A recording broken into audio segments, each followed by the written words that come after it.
or you can call us at 0326937008. And with me today, I have Professor Muhammad Aslam Hanif and Doç.Dr.Saim KAYADİBİ from IIUM to talk about Islamic economics. And before we took a break just now, we were talking about debt financing and what are the things that, from a doctor's view, that Islamic economics would have an upper hand towards the conventional financing. Well, actually, as we have faced many crises recently, the reason that they faced in Europe especially, and some of course Islamic countries, the reason that their financing based on debt financing. So they are making transactions, making business, but there is no assets, real money there.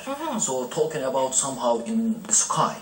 So that's why if sudden thing happened, then the crisis came. But in Islamic economics, we don't deal with if you have money, if you have assets, then we deal on this. That's actually differs Islamic economics from the conventional economics.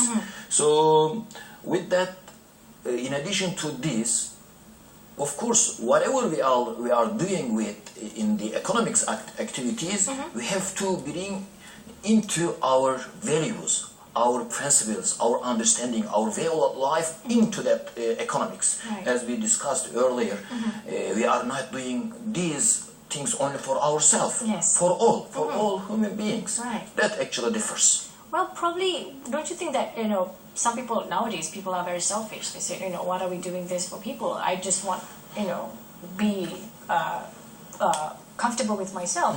So what makes you think the Islamic economics would be a better solution for people? Well, let's think about why we are living in a society. Right. If our neighbors are rich and they enjoy their lives and we are suffering, we don't have anything, what would you expect from this society? Of course, crisis, jealousy, enmity, etc., etc. So that cause great problems. But Islam gives solution. If you have money, some money, if you reach that certain level, you have to give some to your neighbor, to your poor people, to others, to bring the society into next level, to make them altogether happy. But the problem is now, how are we supposed to make them understand that this would be a better solution? See, if I can just go back a little bit to history. Right. Even when the founding fathers of modern economics were building putting forward the building blocks of modern economics, they were actually talking about this principle of self-interest. Yes. And self-interest is a virtue. It's not a vice.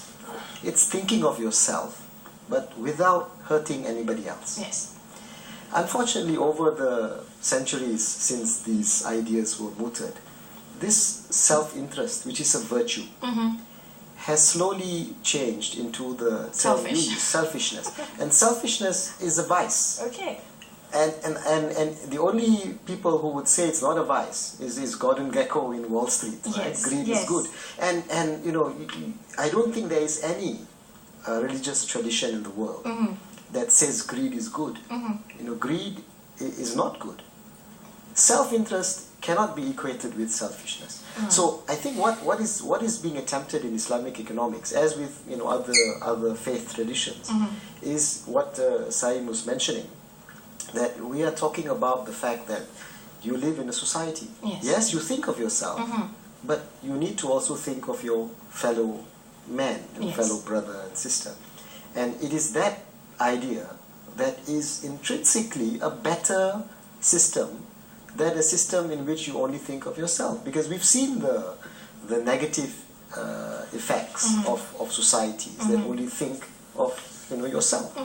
And what we are trying to do, I think, even in Malaysia, is to talk about this, need to have transformation. And I think one of those transformation that we need to have is a social transformation, individual transformation, where we're not only talking about, what's good, what's in it for me, but what's in it for us. So we have to have a sustainable development. And certainly, thinking about yourself only is not sustainable. True. Okay, we have another speaker that's going to be appeared on the conference, so let's take a look on the second speaker. On the customer satisfactions on the Islamic services in Malaysia, Islamic banking services in Malaysia, and we have carried out the research, me and a few of my colleagues in the paper, come up with the research and good findings, and we see that customer expectations on the Islamic services, financial services, is very high as well. And what the beauty of this finding is that it's not just they satisfy, but they rate it more or less on the same footings, on the same parameters with the conventional banking systems. So meaning to say here is that customer appreciate, not just appreciates the Islamic banking services provided by the commercial banks in Malaysia, but also really more or less the same as conventional services system provided by conventional bankings. But I think it's a lot more that Islamic banking systems in Malaysia, Islamic banks in Malaysia should provide in order to reach a much greater or higher customer satisfactions, especially with regards to the services in the area of upgrading the ICTs, more branches in throughout the countries, a good or much better customer services. These are the areas whereby the customer looking at most. Professor Moha, and he was speaking about financial banking. Then my question would be, people tend to associate Islamic banking and finance as Islamic economics. Is there a difference or they are similar? Okay, I think this is one of those downsides of what has been happening over the last 30 years in the history of contemporary Islamic economics. Yes. And that is that equation of Islamic finance with Islamic economics.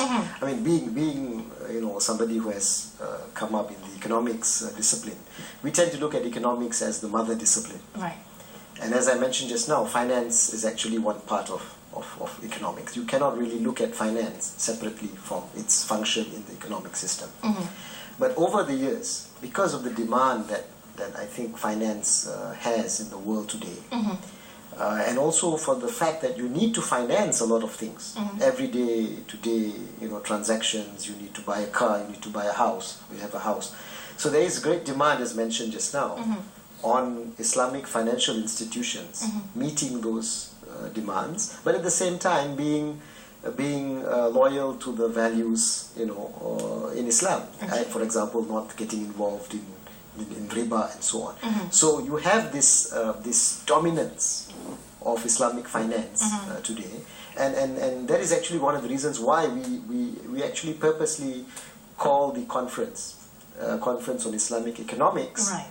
And economies of OIC countries, Yes. because we want to make sure that we try to at least portray this idea that it's the mother discipline economics that is there. And Right. finance is one of the areas in which you write in.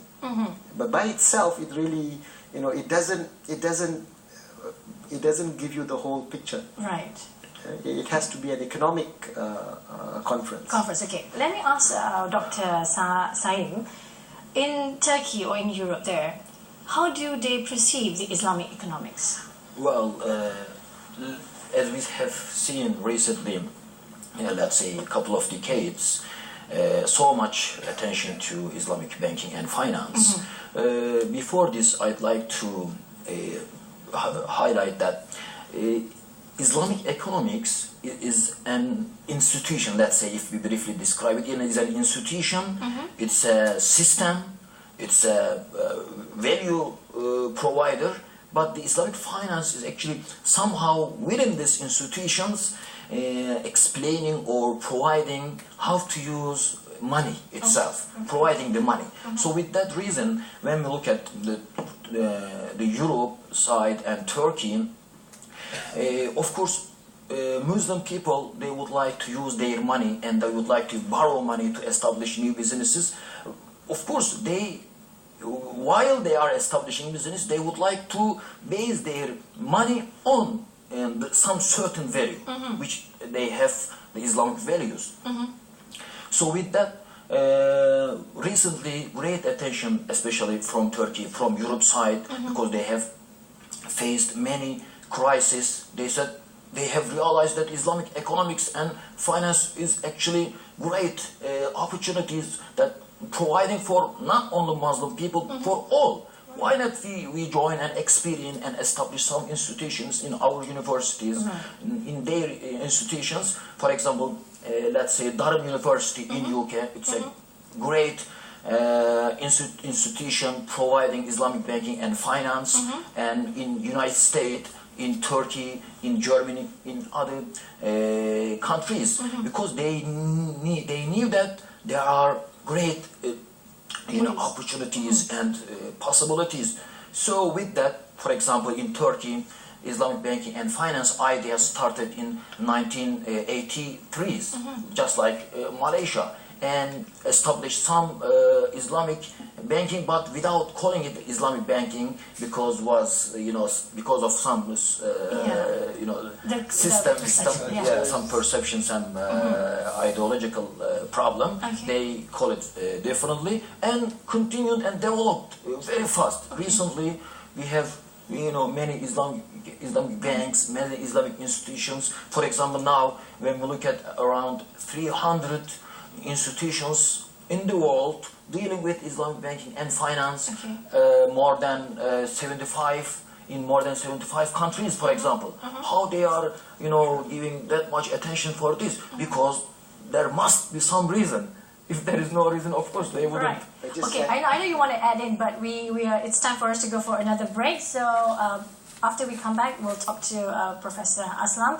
But right now, we'll go for another break. So stay tuned to the start.